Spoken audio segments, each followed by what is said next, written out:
Hi, I'm Al Franken, and I'm running for the United States Senate here in Minnesota. I'd like to talk to you about why I'm running.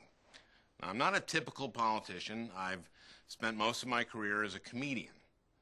Minnesotans have a right to be skeptical about whether I'm ready for this challenge and to wonder how seriously I would take the responsibility that I'm asking you to give me. I want you to know that nothing means more to me than making government work better for the working families of this state, and over the next 20 months, I look forward to proving to you that I take these issues seriously. Today, however, I want to take a few minutes to explain to you why I take these issues personally. My family moved to Albert Lea from New Jersey when I was 4 years old. My dad never graduated high school and never had a career as such, but my mom's dad, my grandpa, owned a quilting factory out east. Quilting is a fabric that, usually lines winter coats. He gave my dad a chance to start up a new factory in Albert Lea. After about 2 years, the factory failed, and then we moved up to the Twin Cities. Years later, I asked my dad, why Albert Lea? And he said, well, he was from the East. He talked like this. He said, well, your grandfather wanted to open a factory in the Midwest, and the railroad went through Albert Lea. So I asked him, why did the factory fail? And he said, well, it went through Albert Lea, but it wouldn't stop. That was my dad, a great guy, terrible businessman. Well, I got a job as a printing salesman in Minneapolis, and my mom worked as a real estate agent. The four of us, I have an older brother, Owen, lived in a 2-bedroom, 1-bath house in St. Louis Park. That was my childhood. I grew up in a hard-working, middle-class family, just like many of yours.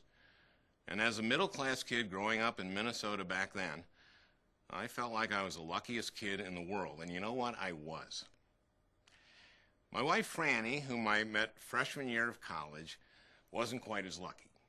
When she was just 17 months old, her dad, a decorated World War II vet, died in a car accident, leaving her mother, Fran, my wife's a junior, leaving my mother-in-law widowed with 5 kids at age 29.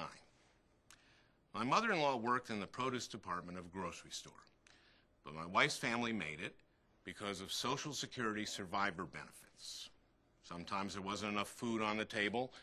Sometimes they turned off the heat in the winter. This was in Portland, Maine, almost as cold as Minnesota.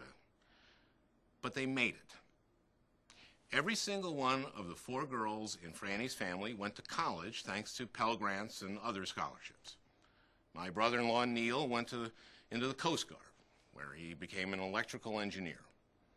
And my mother-in-law, Fran, well, she got herself a $300 GI loan to fix her roof, but instead used the money to go to the University of Maine. Well, she graduated and became a grade school teacher, teaching Title I kids, poor kids. And so her loan was forgiven. My mother-in-law and every single one of those 5 kids became a productive member of society. Now, conservatives like to say that people need to pull themselves up by their bootstraps, and I agree, that's a great idea. But first, you gotta have the boots. And the government gave my wife's family the boots. That's what progressives like me believe the government is there for. To provide security for middle-class families like the one I grew up in, and opportunity for working poor families like the one Franny grew up in. By the way, I stole that boots line from Tim Walz, our great new congressman from southern Minnesota. Tim's father died when he was a kid, and he and his brother and his mom made it because of Social Security survivor benefits. Last year, I traveled all over the state on behalf of Tim and other Democrats, from Waseca and Wabasha up to Fergus Falls and Detroit Lakes, over to Bemidji and the Iron Range, from Duluth down to Albert Lea. I was in Hastings and all over the metro, up in St. Cloud a few times, eating a lot of beans and buns and burgers and maybe a few too many Dairy Queens along the way. But most importantly, I talked to Minnesotans and I listened. And they told me that they're sick of politics as usual, and they're sick of the usual politicians. I'll tell you what else they told me. It's different now. than it was for me and Franny. When Franny's sisters were using them to go to college, Pell Grants paid for 90% of a college education. Today, they pay for less than 40%. And President Bush, with the help of his Republican allies in Congress, have even tried to privatize Social Security. You should have heard Franny when they tried to do that. It's different for middle-class families, too. These families are being squeezed harder and harder every year. Maybe you know what it's like to be one healthcare crisis away from bankruptcy. Maybe you or your parents or grandparents can't afford prescription drugs. Maybe you have kids and you're worried about paying for their college. Maybe someone you love is in Iraq and you don't know how long they'll have to stay there or what will happen when they come home. Middle-class families today struggle with that feeling of insecurity, the sense that things can fall apart without notice, outside of your control. Your government should have your back. That should be our mission in Washington, the one FDR gave us during another challenging time. Freedom from fear. You know, Americans have never backed away from challenges, and Minnesotans have always led the way. Our state has sent some strong progressive leaders to Washington, from Hubert Humphrey to Walter Mondale to Paul Wellstone, and now Amy Klobuchar.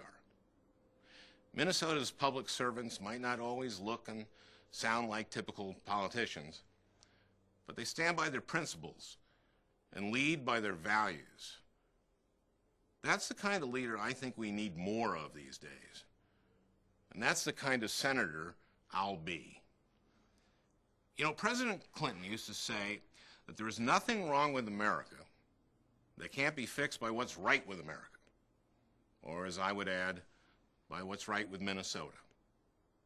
We can lead the fight against global warming and dependence on foreign oil by developing new sources of renewable energy and create good Minnesota jobs in the process. We can lead the nation in finding life-saving cures by harnessing the potential of stem cell research. We can lead the nation by sending someone to the Senate who will be a voice for a strong and responsible America, one that uses its relationships with our allies to create a better and more secure world for ourselves and for future generations. My political hero is Paul Wellstone. He used to say, "The future belongs to those who are passionate and work hard." I may be a comedian by trade, but I'm passionate about the issues that matter to your family because they matter to mine too. And I'm ready to work as hard as I can to help us build a better future together. Thanks for listening, and I'll see you on the trail.